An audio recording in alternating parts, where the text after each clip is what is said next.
Aaron Campbell avait 42 ans et pensait avoir bâti quelque chose de solide. 11 ans de mariage avec Bridget, 2 filles adorables et une carrière stable d'ingénieur civil à Denver, dans le Colorado. La vie suivait un rythme prévisible. Des projets d'infrastructure qui l'emmenaient sur des chantiers dans les villes voisines, des week-ends en famille, des dîners routiniers et l'illusion confortable que tout était sur la bonne voie. Bridget était professeure d'anglais au lycée, intelligente et dévouée. Du moins, c'est ce qu'Aaron avait toujours cru. Sophie avait 9 ans et Emma 7, toutes deux pleines d'une énergie et de questions sans fin auxquelles Aaron aimait essayer de répondre chaque fois qu'il était à la maison. Mais au cours des 4 derniers mois, quelque chose avait changé. Aaron n'arrivait pas à mettre le doigt dessus, mais il le sentait. Bridget était différente, plus distante, collée à son téléphone de manière quasi obsessionnelle, protégeant l'écran dès qu'il s'approchait.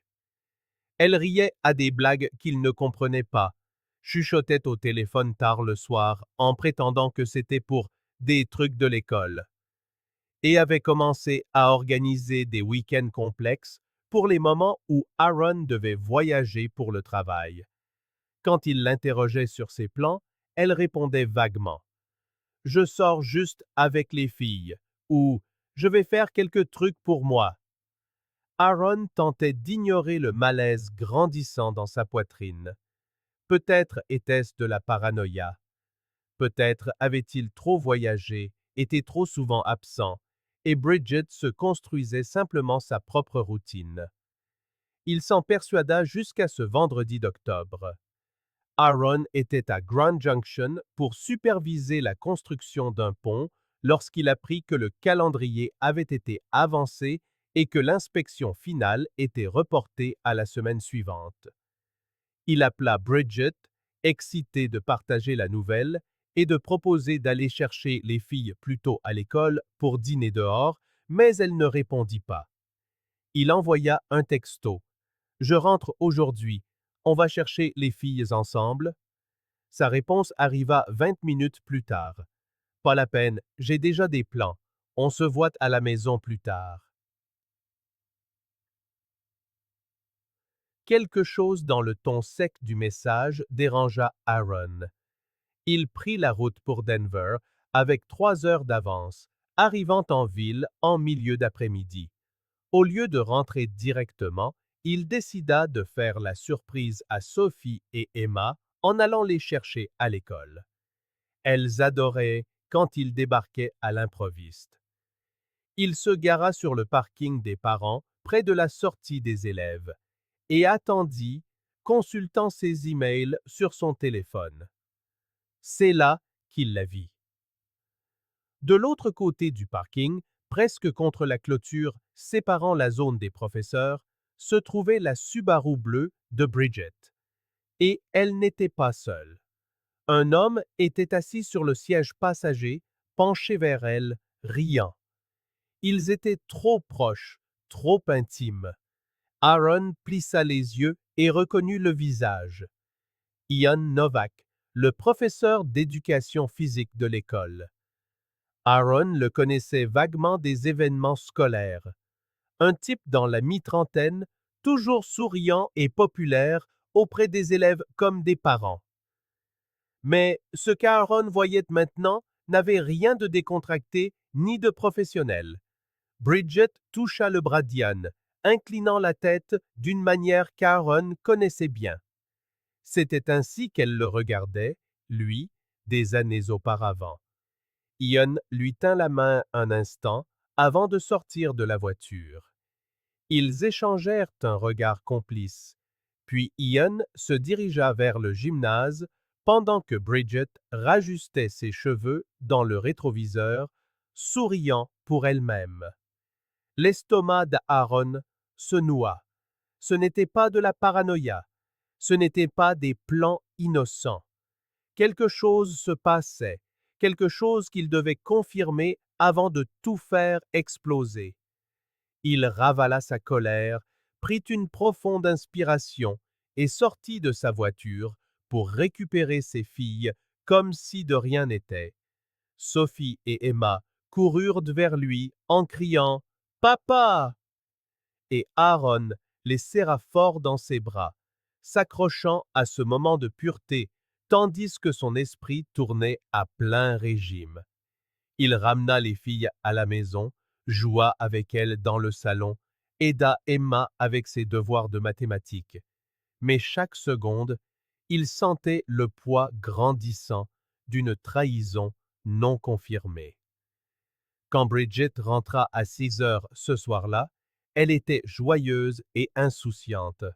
« Salut chérie, je pensais que tu ne rentrais que demain, » dit-elle en lui déposant un baiser mécanique sur la joue avant de se diriger vers la cuisine. Aaron attendit. Ils dînèrent avec les filles, parlèrent de leur journée à l'école, et Bridget ne mentionna ni Ian ni sa présence avec qui que ce soit sur le parking. Elle mentait par omission, et cela confirmait tout ce qu'Aaron avait besoin de savoir. Après que les filles furent couchées, Aaron s'assit sur le canapé et appela Bridget. Elle sortit de la cuisine en s'essuyant les mains sur un torchon, l'air curieux. « J'ai besoin de te demander quelque chose, » commença Aaron, gardant sa voix calme. « Comment s'est passée ta journée ?» Bridget fronça les sourcils, confuse. « Normal, pourquoi ?»« Comment ça, normal ? Dis-moi simplement ce que tu as fait après l'école. » Elle hésita et Aaron vit une lueur de panique dans ses yeux. « Je suis allé faire les courses, puis je suis rentré. » Pourquoi cet interrogatoire? Aaron se pencha en avant, les coudes sur les genoux, et la regarda droit dans les yeux. « C'est drôle, parce que je t'ai vu aujourd'hui, sur le parking de l'école, avec Ian Novak. Vous aviez l'air terriblement proche. » Le visage de Bridget devint livide. Un instant, elle resta figée, comme un animal pris au piège, puis vint le déni automatique. « Aaron, ce n'est pas du tout ça. Ian est mon collègue. On discutait, c'est tout. »« Discutiez ?» répéta Aaron, sa voix maintenant acérée. « Bridget, j'ai vu comment tu le regardais. J'ai vu qu'il te tenait la main. Ne me prends pas pour un idiot. Tu es paranoïaque. Alors montre-moi ton téléphone. » Le silence qui suivit fut assourdissant. Bridget pinça les lèvres, ses yeux brillants de larmes défensives. « Tu ne me fais pas confiance? »« Je t'ai fait confiance pendant 11 ans. Maintenant je te demande, montre-moi ton téléphone. » Elle croisa les bras et recula. « Je ne te le montrerai pas. C'est une violation de ma vie privée. » Aaron se leva et s'avança vers elle d'un pas mesuré. « Bridget, donne-moi ce téléphone. Maintenant. »« Non !» Mais Aaron en avait assez de jouer à ce jeu. Il attrapa le sac à main de Bridget sur le comptoir de la cuisine. Elle cria, tenta de l'arrêter, mais il fut plus rapide.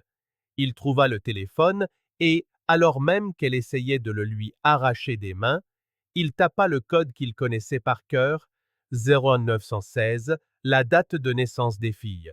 Elle n'avait jamais imaginé qu'il le connaissait. Bridget essaya de récupérer le téléphone, mais Aaron la repoussa et ouvrit l'application de messagerie. Le nom de Ian était tout en haut des conversations récentes. Aaron l'ouvrit et commença à faire défiler. Ce qu'il lut dans les dizaines de messages suivants anéantit le peu d'espoir qui lui restait. « J'ai hâte d'être à vendredi. Chez moi, les filles seront avec Aaron. »« Tu es incroyable, Ian. Je ne sais pas comment j'ai tenu si longtemps sans ça. » Aaron est encore en déplacement la semaine prochaine. 3 jours entiers, rien que pour nous. Il ne remarque rien. Toujours au travail, toujours absent. Tu me fais sentir vivante à nouveau. Van. Parfois je me demande s'il se doute de quelque chose. Mais ensuite, il agit comme d'habitude, prévisible et ennuyeux. Je t'aime, Ian. C'est réel. Les jambes d'Aaron faillirent le lâcher. Il y avait des mois de messages. Des mois. Des rendez-vous à midi quand il la croyait en train de corriger des copies. Des week-ends où il était en voyage et les filles chez leur grand-mère. Des plans vagues pour l'avenir, quand on aura enfin réglé tout ça. Dans un message d'août, Ian avait qualifié Aaron de bourreau de travail absent qui ne la méritait pas. Bridget avait été d'accord. Aaron leva les yeux du téléphone et fixa Bridget, qui pleurait, adossée au mur de la cuisine. Mais ce n'étaient pas des larmes de regret. C'étaient les larmes de quelqu'un qui s'était fait prendre. Presque 1 an, dit Aaron, sa voix tremblante d'une rage froide. Presque 1 an, Bridget, sous mon nez, dans la maison de mes filles. Aaron, je peux tout expliquer. Expliquer? Il laissa échapper un rire amer. Expliquer que tu couchais avec ton collègue pendant que je subvenais aux besoins de cette famille? Expliquer que tu me traitais d'ennuyeux et de prévisible au type avec qui tu me trompais? Ne parle pas comme ça. Comment devrais-je parler, Bridget? Poliment? Merci de m'avoir trompé pendant 1 an et de te moquer de moi dans tes textos? Elle sanglota, le visage dans les mains. Je suis désolée. Je me sentais seule. Tu étais toujours en voyage, toujours concentré sur le travail. Donc c'est ma faute? Aaron jeta le téléphone sur le canapé. J'ai travaillé pour vous offrir, à toi et aux filles, une vie confortable. J'ai payé cette maison, cette vie, pendant que tu t'amusais avec Ian. Je suis désolé. C'était un moment de faiblesse. Une année, ce n'est pas un moment de faiblesse, Bridget. C'est un choix, de nombreux choix. Aaron se dirigea vers la porte et attrapa ses clés de voiture. Bridget courut après lui. Où vas-tu? À l'hôtel. Je ne dormirai pas dans cette maison ce soir. Aaron, s'il te plaît, on peut parler, on peut arranger ça. Il s'arrêta sur le seuil et la regarda une dernière fois. Il n'y a rien à arranger. Tu as tout détruit, et lundi matin, je demande le divorce. Bridget se figea, la réalité la frappant enfin. Tu ne peux pas faire ça. Et les filles? Je me battrai pour la garde partagée. Mais tu devras leur expliquer pourquoi papa ne vit plus ici. Aaron sortit, refermant la porte derrière lui. Bridget s'effondra sur le sol de l'entrée en sanglots, mais il ne revint pas. Cette nuit-là, dans une chambre d'hôtel impersonnelle près de l'aéroport, Aaron pleura pour la première fois depuis des années. Il pleura la trahison, l'humiliation, le temps perdu. Mais quand le soleil se leva le samedi, quelque chose en lui avait changé.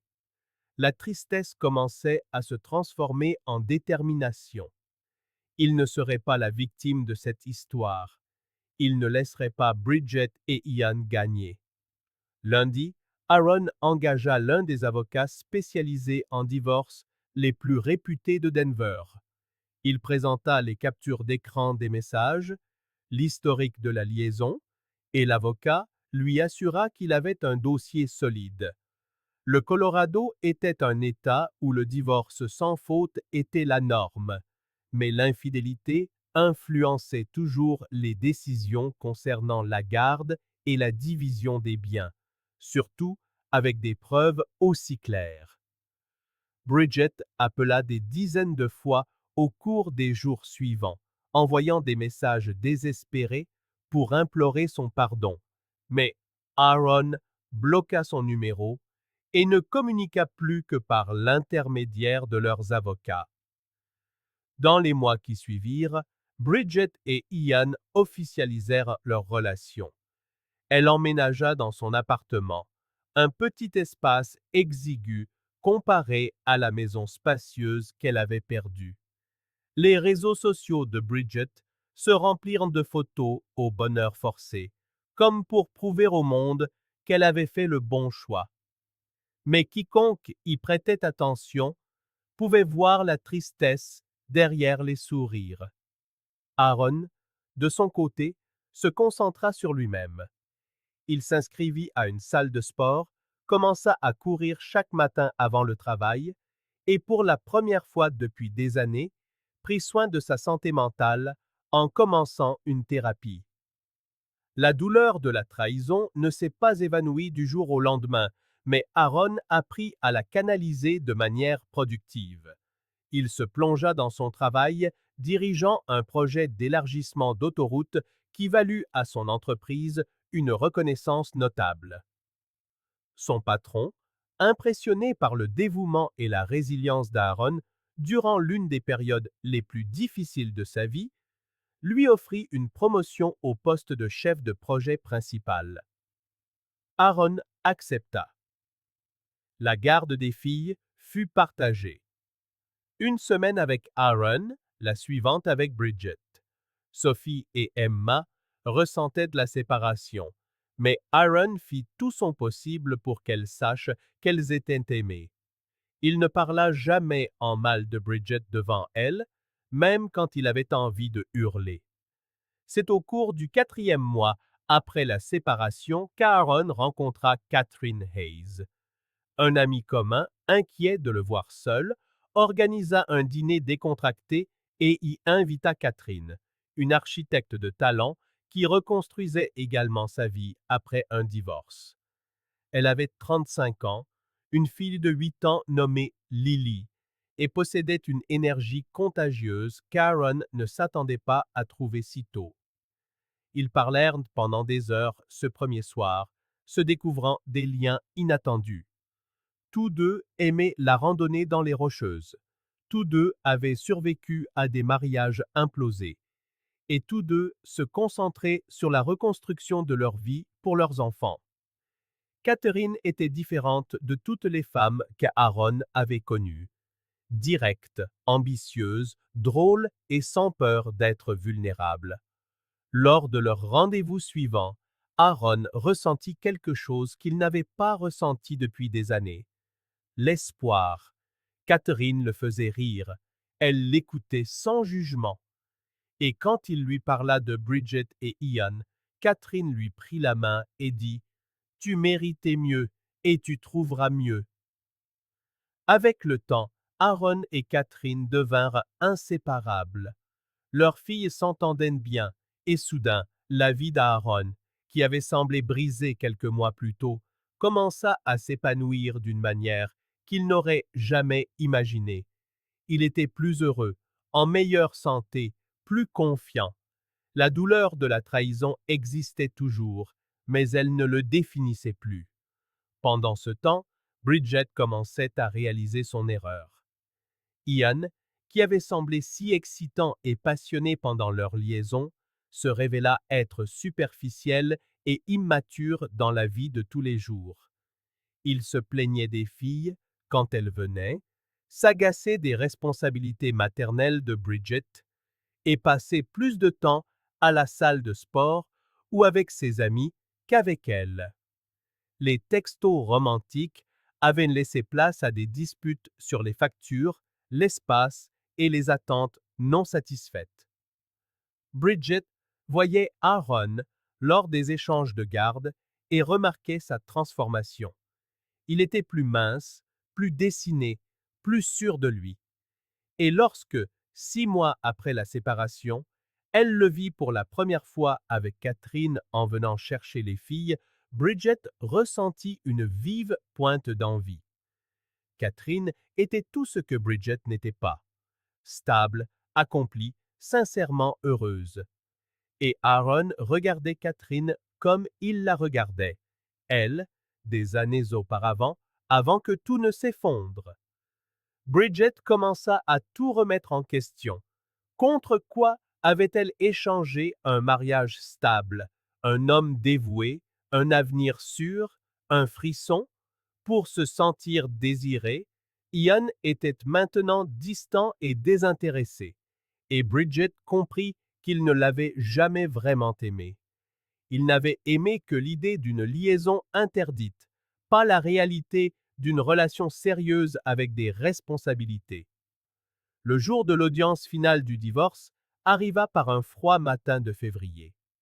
Bridget se réveilla avec un nœud à l'estomac. Elle et Ian s'étaient disputés la veille parce qu'il refusait de l'accompagner au tribunal, prétextant un rendez-vous important à la salle de sport, avant de finalement céder sous ses supplications. Bridget s'attendait à voir Aaron seul, brisé, souffrant encore. Elle espérait secrètement, non pas pour jubiler, mais pour sentir que son choix en avait valu la peine, qu'il était en plus mauvaise posture qu'elle. Mais quand Bridget et Ian entrèrent dans le palais de justice de Denver et qu'Aaron apparut de l'autre côté, Bridget sentit le sol se dérober sous ses pieds. Aaron était méconnaissable, pas seulement physiquement, bien qu'il soit visiblement en meilleure forme et impeccable dans un costume bleu marine bien coupé. C'était sa posture, sa confiance, la paix sur son visage. Et à ses côtés, lui tenant la main, se trouvait Catherine Hayes. Elle portait une élégante robe grise, ses cheveux bruns tombant en douces ondulations, un sourire chaleureux aux lèvres. Il ressemblait à un couple de magazines, accompli, heureux, complet. Ian le remarqua aussi et murmura « C'est qui, elle ?» Bridget ne put répondre, la gorge nouée. L'audience fut technique et professionnelle. Le juge examina les termes de l'accord. Partage des biens selon la loi du Colorado, garde partagée des filles avec un calendrier de visite détaillé et une pension alimentaire ajustée pour que les deux parents contribuent proportionnellement. Les preuves de l'infidélité présentées des mois plus tôt avaient influencé les décisions sur certains actifs, et Bridget reçut moins que ce qu'elle avait espéré de la vente de la maison. Aaron, lui, conserva la majeure partie de ses économies et investissements personnels. Pendant toute l'audience, Aaron ne montra aucune colère ni amertume. Il était simplement présent, répondant clairement aux questions du juge, signant les documents d'une main ferme. Catherine resta à ses côtés, un soutien silencieux mais palpable.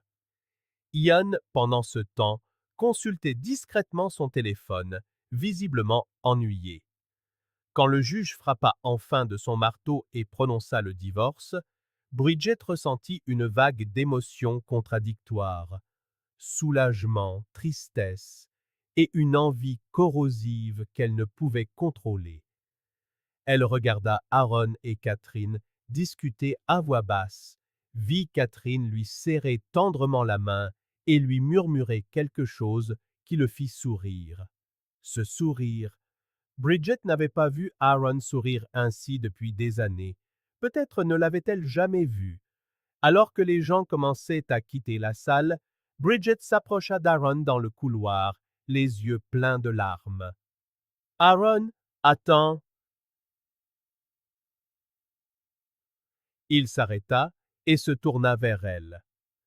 Catherine resta à ses côtés, mais recula d'un pas discret, respectant l'instant. Salut, Bridget, dit Aaron avec une politesse froide. Je voulais juste te dire que je suis désolé. Pour tout. Aaron étudia son visage un instant, et Bridget vit qu'il n'y avait plus de colère, seulement de l'indifférence. Je sais que tu l'es, dit-il calmement, mais être désolé ne change pas ce qui s'est passé. Tu as l'air différent, dit Bridget, la voix brisée. Tu vas bien. C'est vrai, acquiesça Aaron. Je vais même très bien. Bridget regarda Catherine, puis de nouveau Aaron. Est-ce qu'elle te rend heureux? Aaron n'hésita pas. Oui, elle me rend heureux, et je la rends heureuse. C'est aussi simple que ça. Les larmes coulèrent sur le visage de Bridget. J'ai tout gâché, n'est-ce pas? Aaron soupira, et pour la première fois, il y eut une pointe de compassion dans sa voix. Tu as fait des choix, Bridget. J'ai fait les miens aussi. Maintenant, nous devons vivre avec. Tu me détestes? Non, dit Aaron honnêtement. Je ne te déteste pas, mais je ne suis plus non plus l'homme que tu as connu. J'ai changé, je suis passé à autre chose, et tu devrais en faire autant. Catherine toucha légèrement le bras d'Aaron, et il comprit le signal. On passera prendre les filles vendredi à 18 heures. Prends bien soin d'elles d'ici là. Bridget hocha la tête, incapable de parler. Aaron et Catherine se retournèrent et s'éloignèrent dans le couloir du tribunal. Bridget les regarda s'arrêter près de la sortie.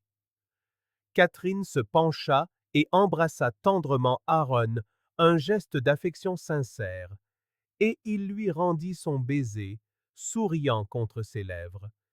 Ils partirent ensemble, parlant doucement, riant d'une chose que Bridget ne connaîtrait jamais. Ian apparut à côté de Bridget, impatient. « On peut y aller? J'ai un cours à 15 heures. » Bridget le regarda vraiment, et vit ce que Aaron savait depuis des mois. Ian n'avait jamais été la solution. Il n'avait été qu'une évasion, un fantasme qui s'était effondré sous le poids de la réalité. Et maintenant, Bridget était coincée avec ce choix, regardant l'homme qu'elle avait trahi avancer avec quelqu'un d'extraordinaire, tandis qu'elle se noyait dans les regrets. Oui, murmura Bridget en essuyant ses larmes. Allons-y. Mais alors qu'elle suivait Ian vers le parking, Bridget jeta un dernier regard en arrière, voyant Aaron et Catherine monter dans une voiture, lui ouvrant la portière pour elle, avec un geste galant. Ils avaient l'air si bien ensemble, si complets, et Bridget réalisa bien trop tard qu'elle avait détruit la meilleure chose qu'elle ait jamais eue. Elle avait prévu de voir Aaron humilié ce jour-là, brisé et seul. Mais c'est elle qui quitta le tribunal anéantie, envieuse et perdue, tandis que Aaron Campbell, l'homme qu'elle avait méprisé, renaissait dans une vie dont elle ne pourrait plus jamais faire partie. La trahison a un prix, et Bridget commençait à peine à comprendre à quel point il était élevé. Si vous avez apprécié ce contenu, n'hésitez pas à vous abonner à la chaîne et à activer les notifications pour ne rien manquer de nos futures créations. À très bientôt.